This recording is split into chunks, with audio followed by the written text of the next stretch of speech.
My weakness when I first got into drama school was I had a really strong Cockney accent.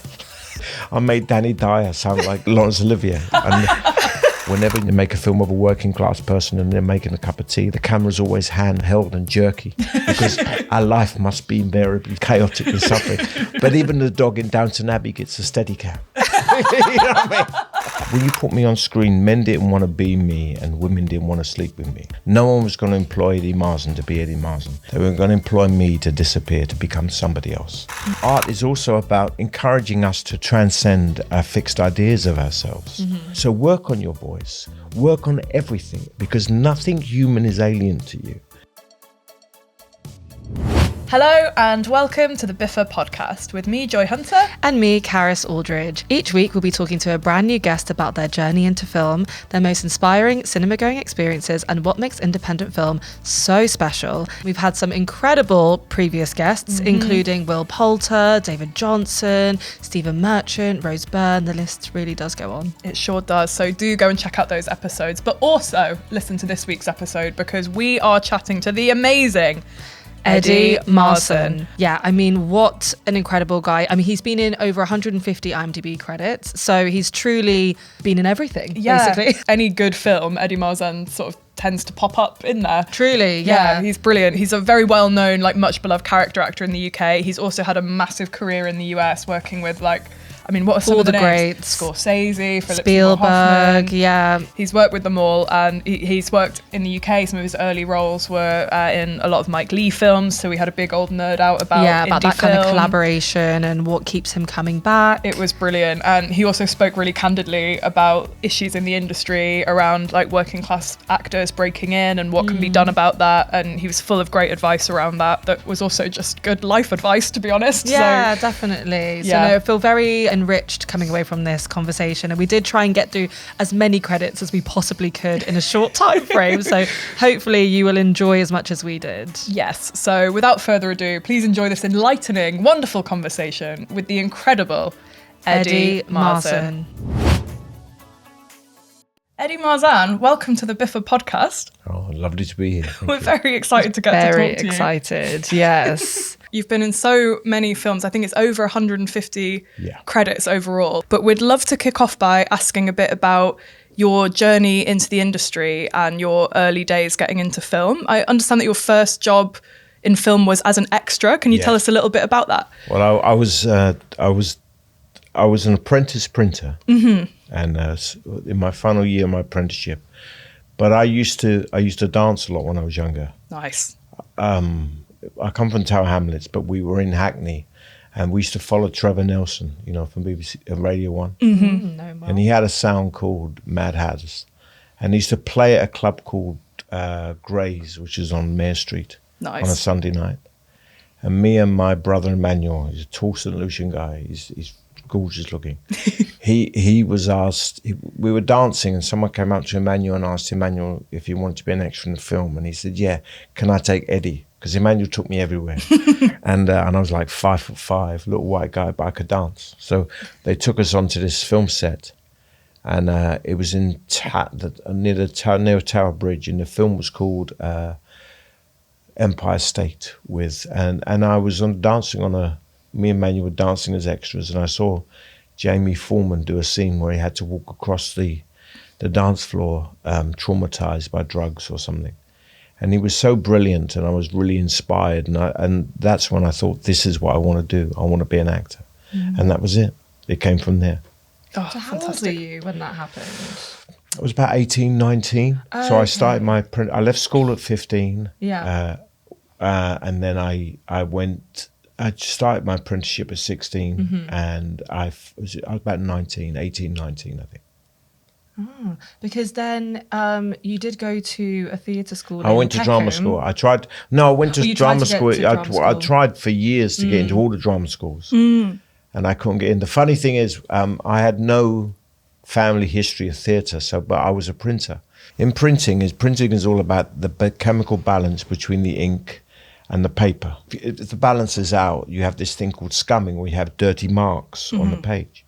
So me and Emmanuel was trying to coach me to do Shakespeare for my auditions for drama school. And you know, in Shakespeare, you have certain words and they miss out the beginning and they just have a comma. Well, I didn't know what that was. I had no idea. So I thought that was scumming. And I remember saying to him, look at the printing on this. It's terrible. You know, I had no idea. I literally had no idea. And I tried for, I think, 3 years, maybe 2 or 3 years to try and get into drama school. Every drama school turned me down, and so they should, because I didn't know what I was doing. I had no understanding of Shakespeare or theatre or anything. I started That's going. That's why you go to drama school to find those things out. Yeah. So you know. And then eventually, I went. Mount View offered me a foundation course in the evening, and I was working at the time for a bookmaker in the East End who ran a menswear shop. And he said to me, "What do you want to do?" I said, "I want to be an actor." He said, "Well, if you get into drama school, I'll pay." So he paid for me. I couldn't get a grant. I couldn't get any money. He paid for the course. Him and my mum supported me, and he paid the fees. Nice. And that was Mr. Bennett. Yeah. Shout out to Mr. Bennett. He was amazing. Incredible. You've spoken quite passionately before about access for people from working class backgrounds getting into the arts. Obviously, it took you a long time to sort of break through, but then you did get into drama school, and you had this sort of act of kindness from Mr. Bennett, who sort of supported you. Do you think things have got better, sort of more democratized since then, or perhaps there's sort of a different plethora of problems now? I think they're getting worse, but I don't think it's necessarily because of the industry. I think it's because of society in general. It's much harder for younger people now to live in London. Oh, absolutely. And I mean, I didn't earn a living as an actor until I was nearly 30. So I was a waiter, a labourer. I go back and do some printing, sell theatre tickets. But I could afford to live in London while I was trying to maintain my career, and I would do fringe shows all over London. But now, for somebody to stay in London and rent a room or to rent a flat, it's nearly impossible. You have to come from quite a privileged background to be able to stick it out, really. Absolutely. And I wouldn't have been able to do it now, but I did it then. I go back. I quite often went back to a school in Tower Hamlets that liaises with the industry and encourages kids to get in. And there was a load of kids there, and they asked me the one piece of advice I could give them. And I looked at them all and I said, if I was you, I'd make sure when your mum says tidy your room, empty the dishwasher, help your mum, put some money on the table, because you live in London. You may live in Tower Hamlets, which is one of the poorest parts of London, but you live in London. Yeah. That's priceless for you. You're going to be living there. If you want to be in this industry, you're going to be living at home till you're 30. So make your mum's life easier. Very good advice in general. Very appreciative for that piece of advice. Yes, well, yeah, someone whose rent's going up next month, I'm nodding along. It's true, isn't it? It's nearly impossible. Absolutely. To do something, to do any industry now, but to do something creative and to be freelance in the way the cost of living, the cost of housing, the cost of rent, it's just astronomical now. The way you were just about able to do what you did for those years before breaking through, you as you said, you were doing a lot of fringe theatre shows and making it work between those gigs. Can you tell us a bit about what you learned from acting from that experience? Well, I never entered acting from an academic perspective, because I never had any academic training. I left school at 15. I had no qualifications, but I was intelligent, but I wasn't educated in a sense. When I was at drama school, I had a brilliant Russian drama teacher, Sam Kogan, and he realized very early on that I was struggling to understand words and concepts, and he said to me, I'm going to teach you to act like you're a mechanic. So if my car breaks down, regardless of whether the sun is shining, it's snowing, whether it's raining, a mechanic turns up, lifts up his box of tools and fixes my car. And I'm going to show you how to act like that. So regardless of whether the director is screaming, whether the director is stoned out of his head, whether there's the lead actors being a real drama queen or whatever, you are going to be able to do your job regardless of the situation. He always said to me, he said, a professional is somebody who can do it even when they don't want to do it. And an amateur is somebody who can't do it even when they want to do it. So, and he said, I'm going to teach you to be a professional actor. And he did. And I still use his methods now. It's why I'm a great believer in the craft of it, you know. Yeah. And for about 6 or 7 years, I would go back 3 nights a week. We'd go to a youth hall in Battersea and work and study.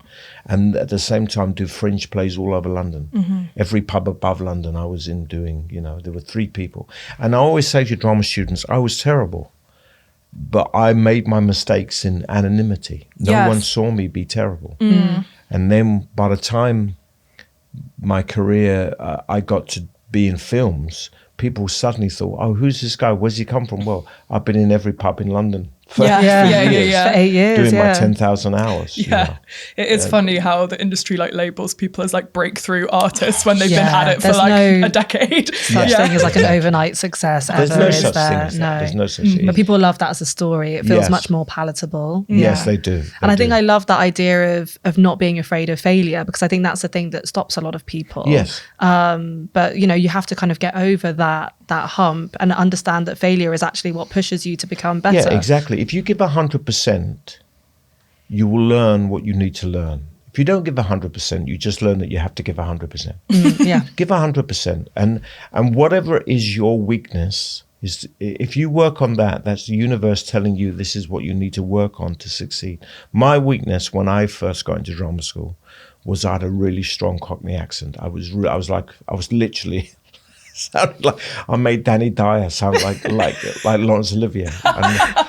And then I realized very early on that I had to work on that. And it's not because I'm a great believer in actors being able to do anything. So when people say there's a theory now that you shouldn't ask working class actors to be anything other than they are. And I question that, because if we're in an industry where the people in power, the people who are making the films, who are directing the films, who are commissioning, they all come from more privileged backgrounds. So when they go up to a young girl, there was a young girl in Tower Hamlets I was talking to recently, young, I think she's of Somalian descent, beautiful young girl, wants to be an actress. Who is the people who are going to tell her what she is? They're going to define her. The people from more privileged backgrounds are going to tell her that's what you are. They're going to define her by her ethnicity, by her class, by her religion. I look at her and say, you can do anything. You can do anything. So work on your voice. Work on everything. Study everything, because nothing human is alien to you. Acting is an exercise in empathy. It isn't an exercise in middle-class anthropology. They're not going into the deep, dark council estates and finding the real. They're not like Richard Attenborough. You know what I mean? Yeah. And I want that young girl to have her own volition as an artist. You know, and that's why I think I'm a great believer in technique and craft. It's like being a musician. You know, it's like telling people from a certain background you can only play a certain kind of music. What a load of bollocks. Amen. Yeah. I mean, yeah, absolutely. And it is, the pigeonholing is something that you've shown, as you've shown in your career, you've managed to kind of break out from. I understand you got quite involved in like meditation and like Buddhist practices at that time, and that's kind of maybe a bit linked up with this idea of like... Yeah, when you first go to drama school, they lay you on your back and teach you how to breathe, to be connected in order to reach the back of the theatre and all this. And my breath was very shallow. I think it was my cortisone levels and trauma was quite high for personal reasons.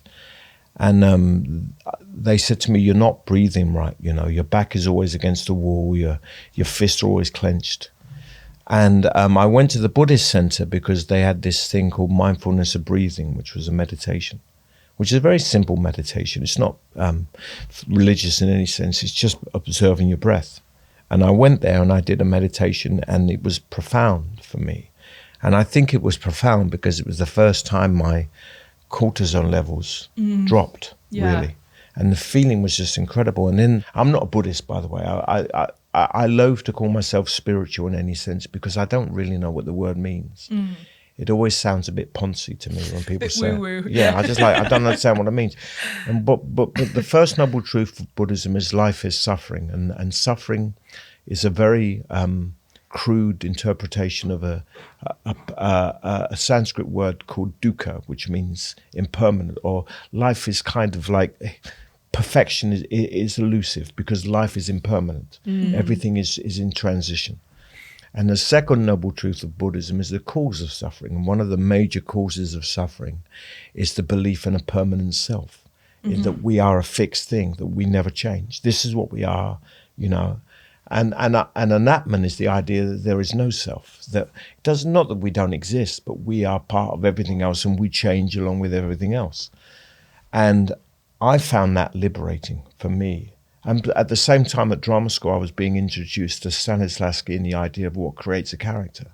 So I went from within 6 months of being a young printer, quite often the only white guy in the club who could, because I could dance. I used to dance to Red with Emmanuel, who looked like 6'4", looked like a mixture between Sidney Poitier and Harry Belafonte. Oh wow! He was absolutely, I want to meet Emmanuel. And there's me, little white bloke dancing, and I was I need to see these moves. I was full of insecurities and things, and I went from that to questioning the nature of self within about 6 months, and it was very healthy for me. Yeah. So Yeah, existential. very, very healthy. And it kind of informed my political, philosophical and artistic outlook, really.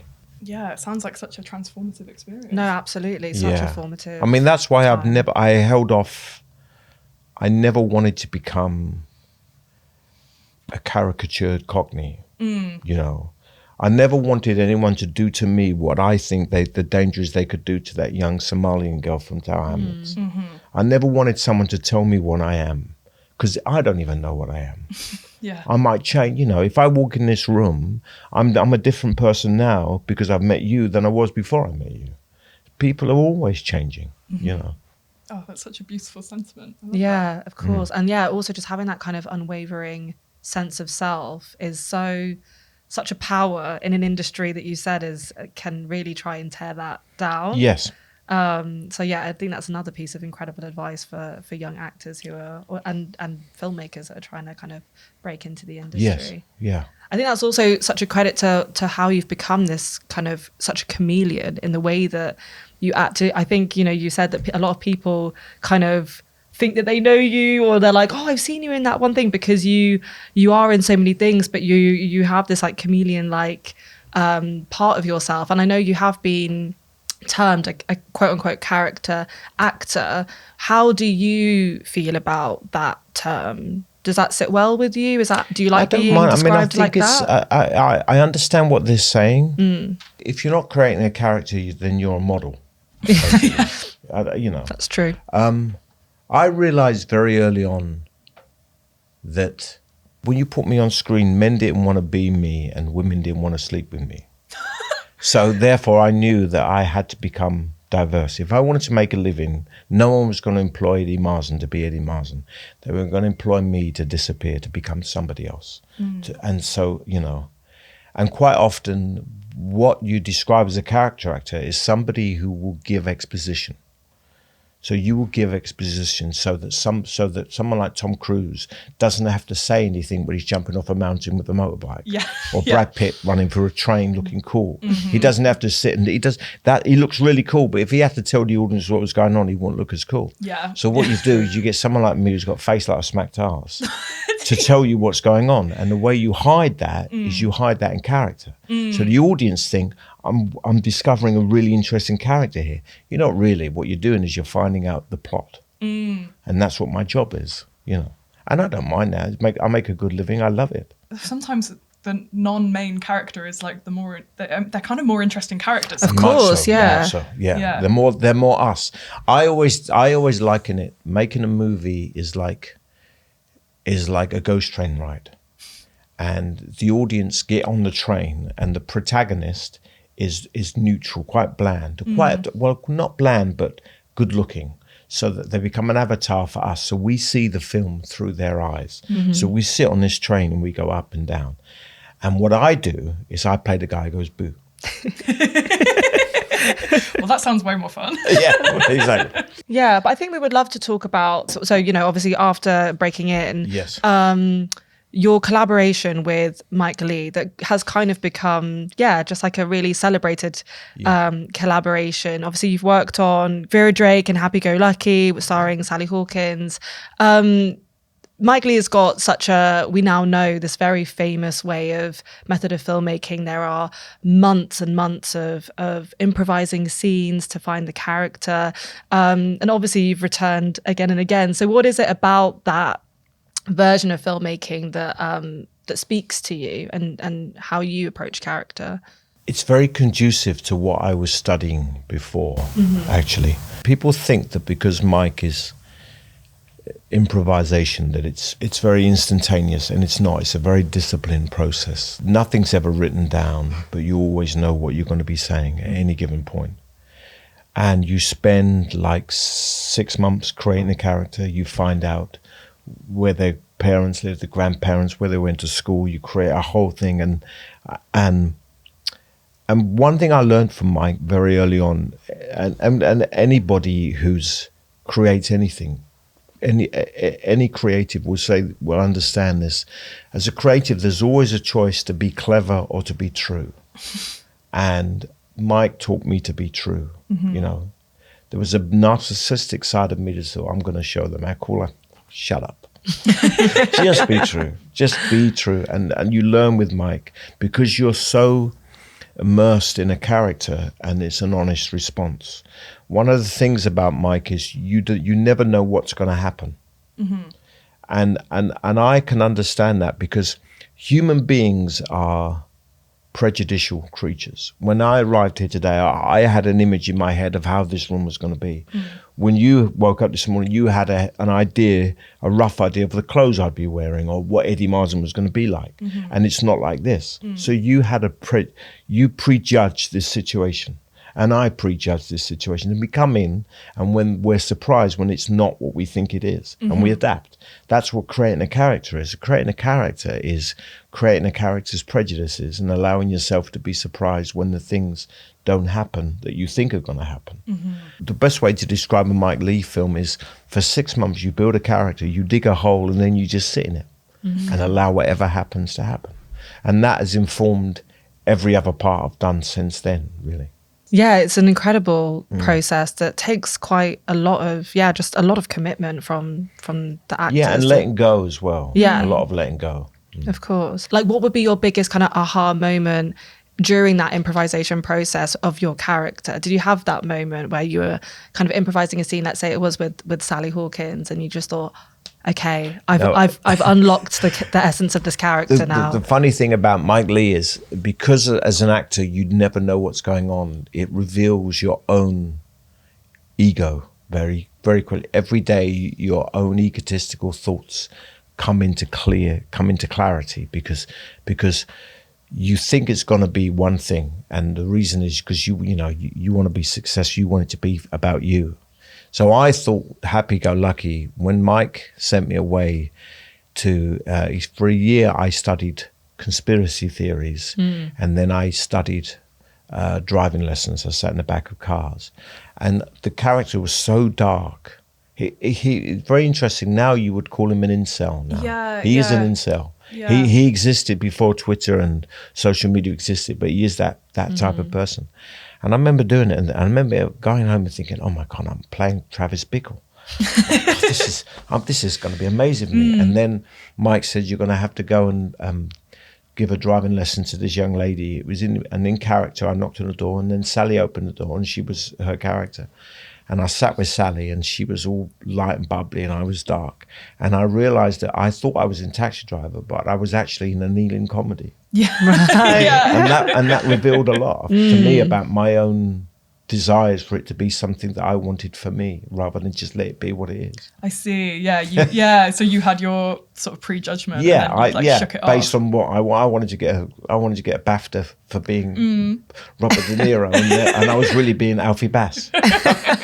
But still, such a much loved film. Like, it was such a splash, wasn't it? And was it true that Mike Leigh was like in the back of the car during those driving scenes. Like I can't. As soon as we're not I've in the learned that, I scenes, just in the can't stop thinking rehearsal. about it. In the rehearsals, we would spend every weekend, all day, for Saturday and Sunday. Me and Sally would go on driving lessons, and Mike would lay in the back just listening and taking notes. Oh wow! Being car sick, poor man. God. It was, writing while you're driving. And it was very funny. Yeah. As the youngest sibling, I relate to always being in the middle seat or at the back. Or always got the worst place in the car. Horrible. So solidarity with Mike Leigh there. That's amazing. And I rewatched Happy Go Lucky over the weekend when we knew we were talking to you, and I also rewatched Vera Drake, and I was quite struck, as you say, you would maybe call your character in Happy Go Lucky an incel now, but we perhaps didn't have the language for that back in 2008, I think the release was. And also similarly rewatching Vera Drake in the sort of current context of like American politics was pretty harrowing, to be honest. Yes. How do you feel looking back on those titles now? Because there's like a timelessness to them, but maybe there shouldn't be that timelessness. It's a bit harrowing that they're still so relevant. It was fascinating to create the character of Scott in Happy Go Lucky, because you realise that I went on for a year, it was the dark web. You listen to you watch forums and see people talk. And a lot of these young men, their lives weren't going the way they wanted to. They weren't finding love, they weren't finding jobs, they weren't finding success. And so the conspiracy, there had to be a conspiracy that was the reason why their life wasn't going the way they wanted. It wasn't about them taking responsibility for their lives. They had to find somebody else to blame. And then you realize that I realize that now, that social media has exploded that concept. And then populists have used that and tell people that, see, what populists do is they tell people that there are simple solutions to complex problems. And when those simple solutions don't pay off, they tell people the reason it didn't pay off is because of that person, because of the color of their skin or their religion, or they always find, a populist will always find somebody else to blame, because the promises that they give never come true. You have a sort of philosophy of nuance that I think comes through in your acting, that they're quite connected. Yes, I'm not. When I say populism, I don't only mean right-wing populism. I can also mean left-wing populism. For me, right-wing populism, the clearest manifestation of right-wing populism is to look at who they blame when they can't fulfill their promises. On right-wing populism, it's xenophobia. There's kind of, you realize they attack immigrants, they attack Muslims, but on left-wing populism, the clearest indication of that is anti-Semitism. I'm not talking about the Israel Gaza conflict, but you're talking about back in the 19th century, anti-Semitism was a racism that attacked up rather than down. So people felt self-righteous in doing it. So all those things, I look at it and I think, because I come from Tower Hamlets, where you grew up with everybody, and we had the NF walk down Bethnal Green Road once a year, terrorize our Black, Asian and Jewish communities. And for me, that racism was a profound, that's probably why my cortisone levels were so high, So I've always had a healthy suspicion of anyone who blames an other because they can't fulfill their promises. Yeah. It reminds me of Ridley Road. Yes. Yeah. Your other show. Can I, just to bring it back a bit to independent film, can I ask about the importance of independent films in order to sort of tell stories like this? Well, the importance of independent films is because now, I think more than ever, is because they're free from the algorithm. The streamers and TV as well are working towards an algorithm to what they think will be successful. An independent film is more about taking risks. If you want to make a film about the Bengali community in Tower Hamlets, you want a young kid to direct a film, the algorithm is never going to encourage you to make that film. But someone is going to have to take a risk, say to a kid, okay, we want to find that film and encourage that kid to make that film. And that's what independent film can do. And the amazing thing about when you have those stories, when you have those films, is within 10 minutes, you realize it's a universal story. Yeah, absolutely. That's the beauty of it. Yeah. And that you only get that through independent film. You don't get that through the BBC now or ITV or the streamers, because they're serving an algorithm. Yeah, and there's a pre-assumed market to please. Yeah. So they're not challenging people's prejudices.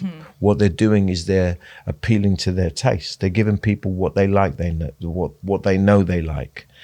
They don't give people something else, And creativity is always surprising, and independent film is always surprising. Do you think that is the purpose really of art, is to be challenging, to challenge people's perceptions and thoughts? I think it's interesting because I've just come from the Berlin Film Festival, and I don't know if you're aware, but there's been a very big conversation about is art political? Yes. And obviously a lot of people were evading the question or not wanting to really talk about it. But yeah, that idea that art can be, is inherently political, like how... Yeah, I think it is political. Yeah. I think it is because art is also about encouraging us to transcend our fixed ideas of ourselves. For me, that's what it's done for me as an actor. I've gone beyond my fixed idea of myself and gone beyond that. And I think that's what art can do more than anything, really. So the problem, one of the problems is. The Norwegian physicist Niels Bohr, he said, a great comment of his, he said that for every great truth, the opposite is also true. And for every simple truth, the opposite is always false. The problem with social discourse at the moment, and it's driven by social media, and there's a limit in the amount of words you can use, and there's an algorithm and all that, is that people are demanding you adhere to their simple truths. Absolutely. On either side. Yeah. And if you don't adhere to their simple truths, then you're evil. But life is paradoxical. And if you sit within paradox, two truths at the same time, you invariably become more compassionate, because you realize that you can't deny someone's truth. And one of the problems is that we are demanding that people adhere to our simple truths. And I think art is about greater truths. I love that philosophy. There's a lot of talk about representation, and a lot of it comes from the importance of seeing yourself represented. And I think I agree that is important, but it slightly forgets the other thing that's lovely about art, which is seeing something that's supposedly different to you represented, and then you relate to it. Exactly. Which is quite a lovely thing worth holding on to. Well, we had a discussion, Dawn Butler and I had a discussion after the BAFTA thing, because I'm a patron of Tourette's charity, because my son has Tourette's. Yeah. And one of the things that came out of the discussion was one of the joys of diversity is the discovery of commonality.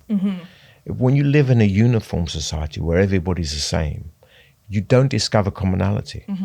I sat down with Adil Ray, a friend of mine, the guy, the Muslim journalist. He was telling me a great story about when he was a kid and his parents moved to a new neighborhood in Birmingham, and within the first week he was there, and the white neighbor knocked on the door and said to his father, sorry, but your curry, the smell of your curry, my wife and I in the garden, we really find it hard to deal with the smell of your curry.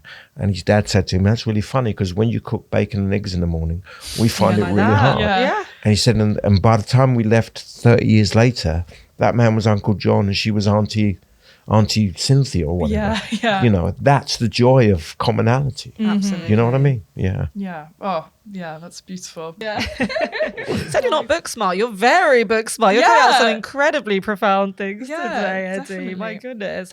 And yeah, I think everything that you've said is distilled into every single character that you've played, especially the ones that we're talking about here with Mike Leigh. Do you have a favorite Mike Leigh film, whether or not it's one that you've starred in? Or Yeah, my favorite Mike Leigh film is All or Nothing. Okay. And why is it your favorite? Because I think it's the depiction of the council estate was more like the council estate that I grew up in, where where there's a kind of slight dysfunctionality, but then everyone comes together, you know. When the James Corden character has a heart attack or something, and everyone comes together. I have a great aversion to the way that filmmakers depict working class communities, because filmmakers, and quite often they're quite progressive, they're quite left wing, but they're invariably middle class, so they don't have a first-hand knowledge of living within those communities, and because they want to provoke change, they invariably show suffering. So all our estates are filthy, and we're all like debauched or suffering, and there's one person the camera saves. And that's not what it was like. Yeah, it's that sort of like poverty porn idea. We had, I mean, I had a difficult childhood for other reasons, but my community was amazing. You know, the love and support of the people of my community was something that I will always celebrate. You know, me and Paddy Considine have a very funny conversation that whenever they make a film of a working class person and they're making a cup of tea, the camera's always held and jerky, because our life must be invariably chaotic and suffering. But even the dog in Downton, but even the dog in Downton Abbey gets a steady cam. You know what I mean? That's so true. That's a brilliant oh my observation. God, Yeah. that's amazing. It makes me think a bit of the film Scrapper, which a lot of I was people love literally for just sort of about to say that. challenging some of those. Exactly. Those conventions. Yeah, But, and it was very like colourful and joyful, and I think that's what she was wanting to see on screen, and coming from that community, and that's what made that film, like really special. Yeah, absolutely. Talking of Paddy Considine, should we chat a bit about Tyrannosaur? Of course, yes. Which boasts an incredible cast of some, amazing Brits: Olivia Colman, Peter Mullen.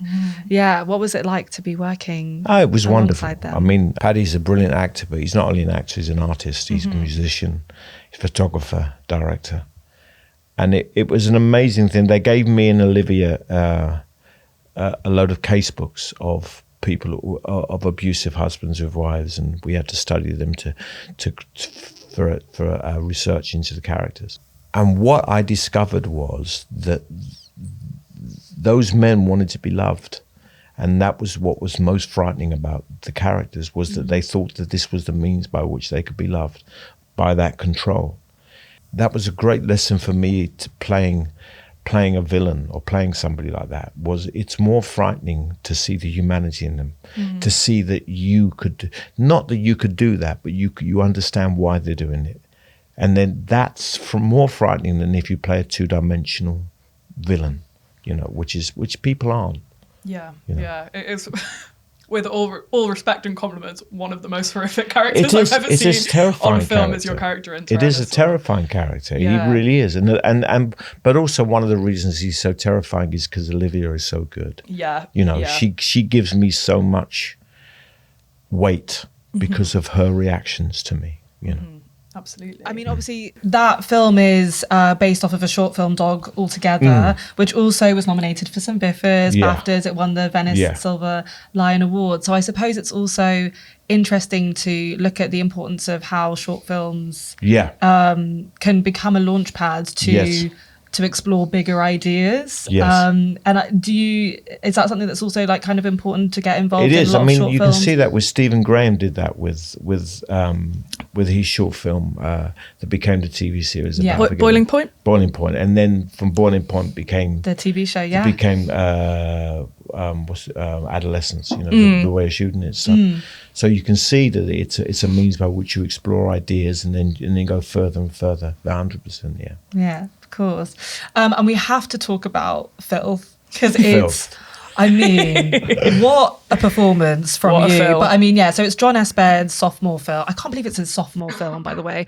But it's based on Irvine Welsh's novel of the same name. It's an Edinburgh set black comedy thriller that follows James McAvoy's detective investigating this murder case.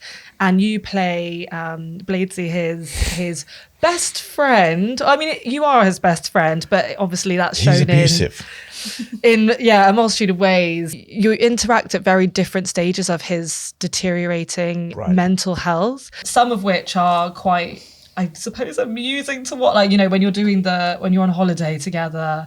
I mean, what do you remember? Everyone talks about the gay dancing. Yeah, you are so incredible in those scenes. Like, what do you remember of shooting some of that stuff? The trick to acting is that everything should be seen, but nothing should be shown. And the way you don't show it is you hide it in authenticity. But once you get it and you realize, I mean, we knew it was funny. You know, we know that when you're sitting there, when there's two gay guys behind me and I'm saying, you know, I just can't accept it. And he drops his thing and it cuts to me. Oh my God. Actually, That there's is some good funny. dancing from you in that. You really could see the hips going. Your experience is coming through. Yeah, it's very funny. And as an actor, you know that's funny. Because it is this high octane, like there's so much energy in that There is. film. And there's a brilliant really cast. Riding the high, yeah. Amazing cast. Yeah. And James gives an amazing performance. It's Carried that incredible film. performance. Yeah. And like Imogen Poots, who we've also had on the podcast, she's fantastic in it. And also I think another thing, just going back to how you're such a comedian, is your accent work, which obviously we see in this, but we see in also your upcoming film No Ordinary Heist. Yes. What is the key to you? Is that like a word that gets you into a different accent? I have a voice coach, Liam Robinson. I have a guy that I work with all the time. I have different ones in America. Yeah.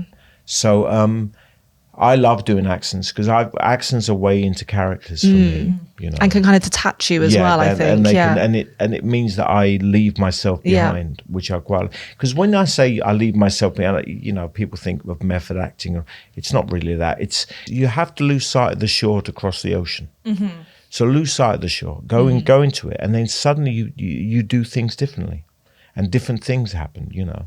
Sometimes find the aftershave of a character. I always use music as well. Yes, music and imagery, because I'm not academic at all. So I don't. If you ask me to write an essay about a character, I couldn't do it. But if you ask me to, you know, if you go into my trailer, there's photographs up. I'm always playing music, and there's aftershave, and there's even sometimes make a character left-handed.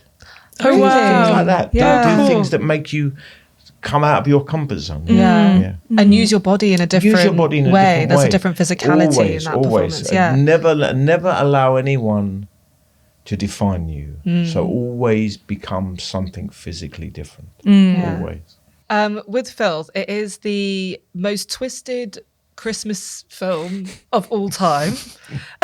Do you have a favorite non-Christmas film? Oh, I mean, Die Hard being the obvious, but then I think that's become a Christmas film now, hasn't it, really? Even though it's not a non-Christmassy film. Well, No Ordinary Heist is a Christmas film. Yes, it is. It's a Christmas film because it happens at Christmas, Yeah, very good. It is. Yeah, your character really likes to celebrate the season. Yes, it does. It goes through traumatic events. Yeah. Nice. And tell us a bit about your experiences on that set, because it's a brilliant sort of two-hander. Well, it was Aina Hardwick is like... there's so many brilliant young Irish actors at the moment, and we had this discussion about it. And Ireland has an idea of creativity and literature and writing that is very much egalitarian. The man in the pub can be a poet, and you know, and in this country, we have a very fixed class system. So that's why you're suddenly seeing these young Irish actors coming out and being brilliant, you know, because it's a more of a meritocracy. And Aina is part of that. And it's really, I'm doing Supacell at the moment as well. And I love to be at the beginning of young actors' brilliant careers. You can see them, and you can spot the ones, and you think, you're going to be a star. I can see, you know. And it's quite often because they're conscientious, because they're intelligent, because they're not egotistical, because they don't go for the obvious thing. And Aina's very much like that, you know. Yeah, he strikes me as a chameleon. Yeah, as well. he's wonderful, and such a self-effacing young man, and just wants to do a good job. And it's not about him. You know, it was a lovely film to do. I would take that Northern Irish crew with me anywhere, because one of the things is they just took the piss out of me all the time. And I love that. You know, I love that. Yeah, nice. Talking of Irish talent reminds me of Kneecap, of course, which was a big BIFA winner last year. You've been to BIFA quite a lot over the years. Do you have any best memories from BIFA or from the awards? My wife always says to me, when we go to these awards, she always says to me, if you have to go up there and accept an award, remember the 3 Fs. Be funny, be famous, and fuck off. so Perfect. Don't have a big speech. So when I won for best supporting actor for Happy Go Lucky, my wife says to me, don't just go up there and just be funny. So I got up there and they gave me the one. They said the best supporting actor. I said thanks very much. I thought I was playing the lead. Just get off. No one really. Everyone just everyone wants to get to the after party. They just want the booze, you know. The BIFA stage managers are like, yes, thank you, thank you, Annie. And of course, you know, while you've been building this amazing kind of portfolio and name for yourself in British film, you were simultaneously building this incredible career stateside as well. And you've worked in some huge studio films with probably some of the best filmmakers of our generation, Steven Spielberg, Martin Scorsese. We're talking a lot about kind of with the Irish actors and that meritocracy. And I imagine there's something a bit similar actually in the States as well, in how there's more opportunity potentially because they don't have such a rigid class system. Do you see a lot more opportunity there? I felt in this country that I wasn't getting great parts. I always felt that they were trying to make me into this caricatured Cockney part. And I realized I had to go. Mark Strong is a very good friend of mine. And Mark said to me, he gave me advice. He said when he was a young actor, he had to leave the RSC because he was in a similar position. And then it was only when he left, he could come back, reinvent as a kind of reimagined thing. And I realized I had to do that with film and TV. So I went to America because I realized I wasn't getting great parts here, really. What happened to me was when we did Vera Drake, the same year I did 21 Grams in America. And both those films got nominated for Oscars. I wasn't nominated for Oscar, I didn't expect to be, but they were really successful films that year. And I realized that I had a career in both in America and the UK. And I suddenly realized that I was going to become something good could happen. And the publicist in America said to me she said, Eddie, when we get to the UK, we're going to use you to help to publicize the film. So I thought, that's great. I'd never done publicity before. And I thought, this is brilliant. You know, it's going to be really good for my career. And no one called me. No one. I didn't get any publicity. I got one sentence written in an article, and it said, Alejandro Gonzalez Inarritu has employed the pug, ugly English actor Eddie Marsan. And that was it. And I was playing a British labourer in Vera Drake and an American Baptist preacher opposite Benicio del Toro in 21 Grams. I was thinking, that's what acting is. And in this country, I came back and lots of posh boys who weren't doing anything like I was doing. I remember coming out of Waterloo Station and they're all advertising Burberry coats. And I'm looking at them thinking... And all I was the pug, ugly English actor. And then I realized I've got to get away from this play. I just got to get away. So I went and did Ray Donovan. And because I did Ray Donovan, they knew I was British. But because the character had Parkinson's and it had a kind of... there was a challenge to get the physicality right, the disease right. They realized that I could do anything. And they said, okay. And they gave me really good parts like American presidents But in this country, they still had a very, very limited idea of me. I was in America doing the second season of Ray Donovan, and my family had moved there, and I had a house, I had the pool, I had my kids in the pool. I was there, I was working with Liev Schreiber and John Voight, and brilliant actors.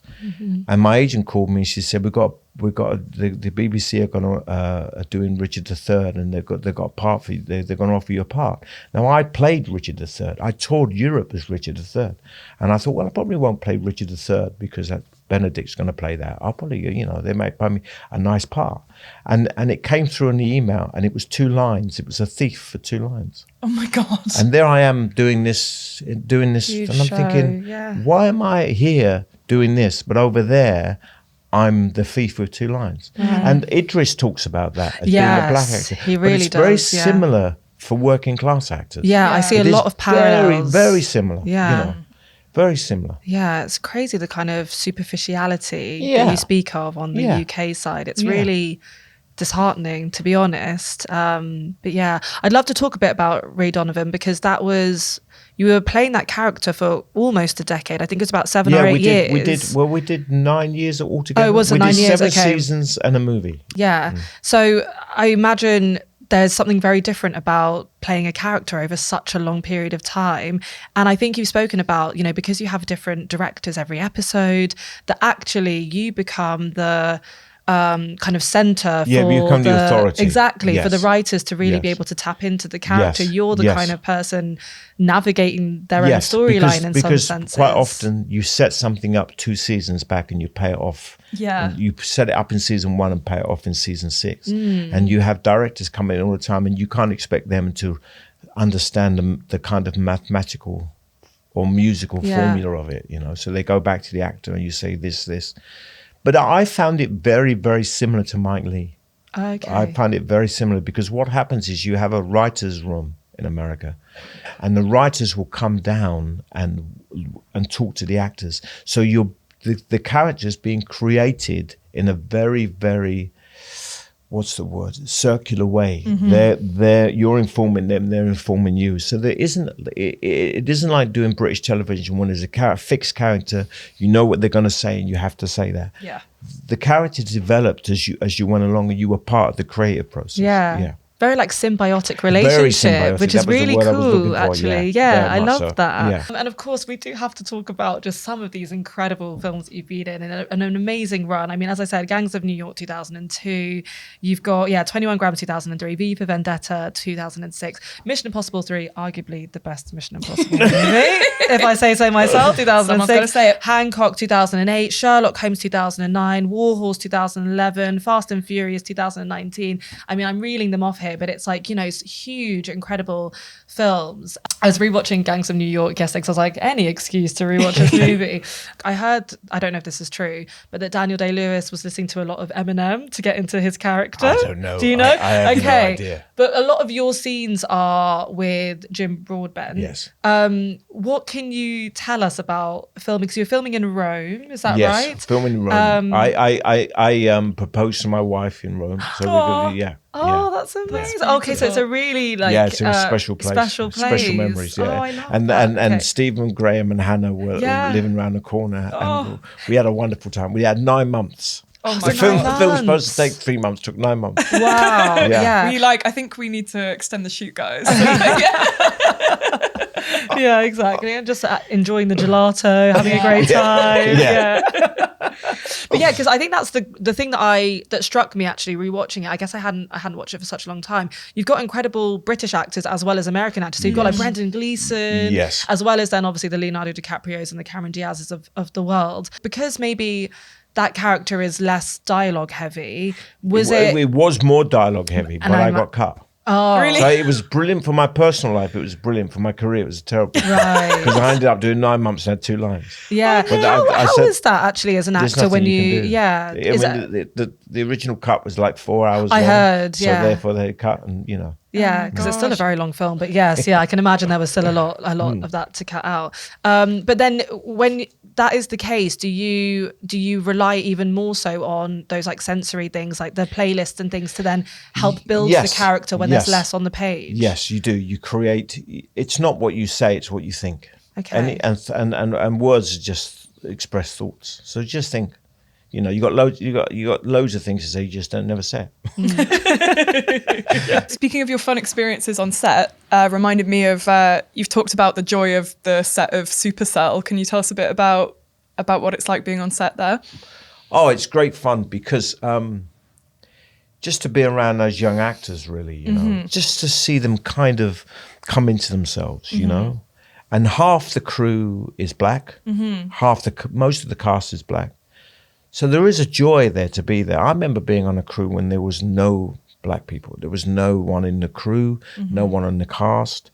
And to be there and to see Netflix give those people that opportunity and to make a really, really successful show. Yeah. Number 1 in Netflix. It's just a joy to be around, I always joke, they always say, why did you do it? I said, well, look, you look at that cast and someone had to bring the street cred. As you did, yes. Going a little bit back to talking, to working with some greats. With some of those directors, the Spielbergs, the Scorseses, are there any particular pieces of direction that kind of have stayed with you or that were really important in some of those scenes? I'll tell you what was a brilliant thing for me. We were on Gangs of New York, and Scorsese was there. He came on set with Michael Houseman and the producer and the DOPs and everything, all these people that won multiple Oscars and stuff. And he came on set in front of like 300 people, and he just sat and thought for a moment, and he just said, "I don't know what to do." And I remember thinking that's really brilliant that he doesn't know what to do, and to admit he doesn't know what to do. Mm-hmm. Don't be afraid of not knowing what to do. Part of the creative process is not knowing what to do. It will reveal itself beyond you, you know? There's a big myth within acting, within any creativity, that those who are successful know the secret and those who are unsuccessful don't. There is no big secret. Mm-hmm.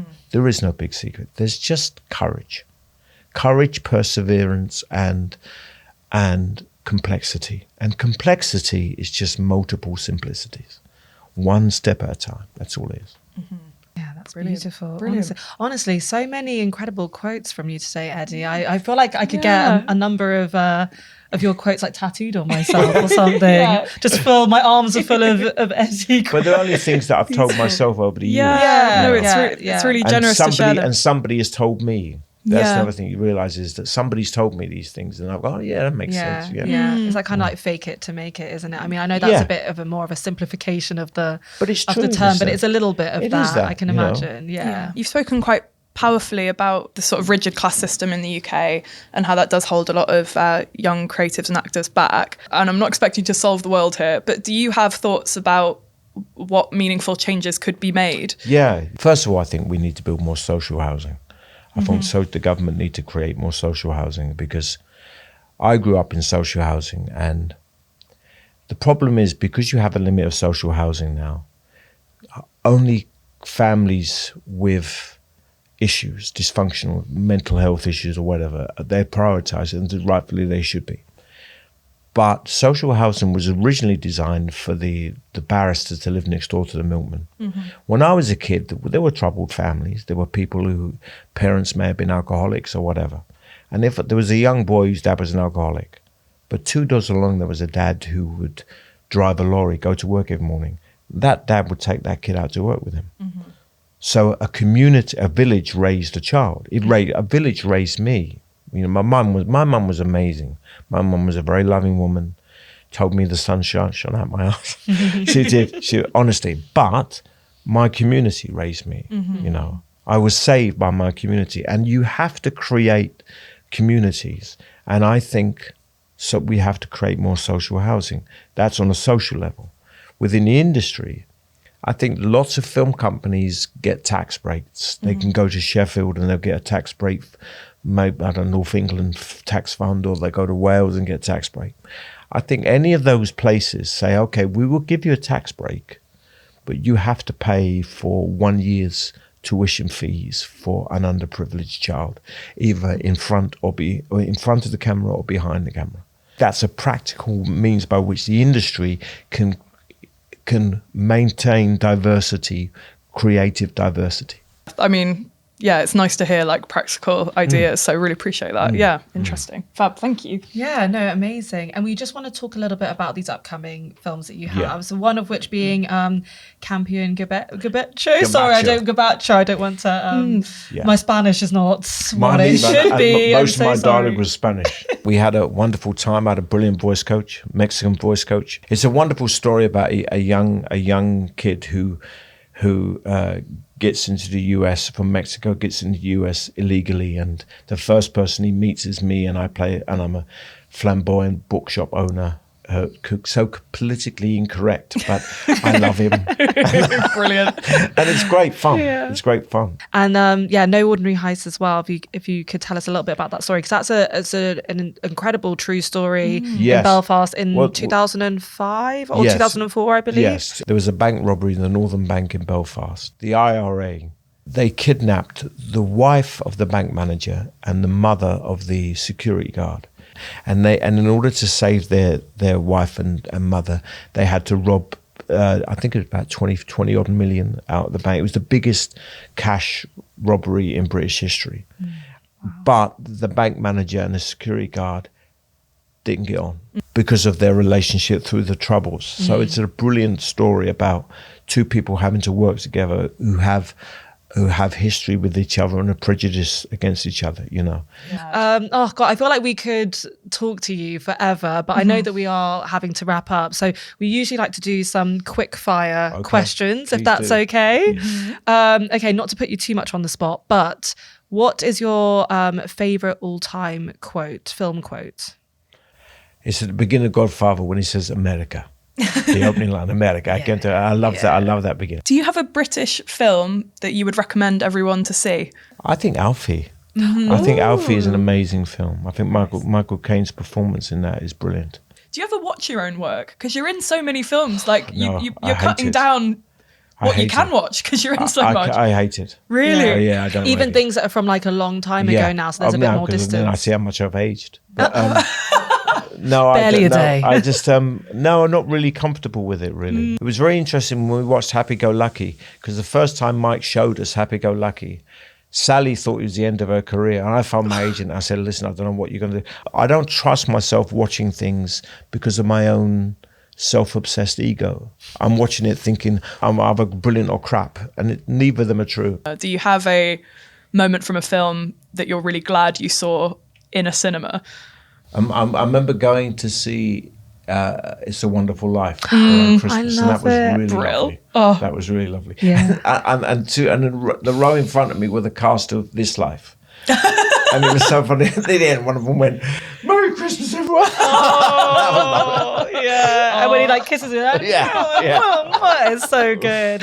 I went to watch it at the Philharmonic in Liverpool. It's lovely, isn't it? Beautiful film. Yeah, it's like every year have to watch it. It's so good. Gotta be done. And if you want to admit to us, Eddie, is there a film that you pretend that you've seen that you want to come clean and say, actually, I've not seen that? I tried to watch Apocalypse Now. Oh, really? Okay. And I couldn't get through it. I just sat and I thought, and I couldn't get Marlon Brando's performance. Fair enough. He was just, I thought the bloke's a toad. He was the big fat green thing going, horror.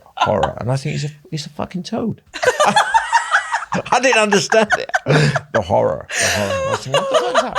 That's amazing. We appreciate your honesty. Yeah, thank you for ruining that film for us. We were going to ask, if there was a glitch in the Matrix and you got stuck as one of your characters forever, which one would you go with?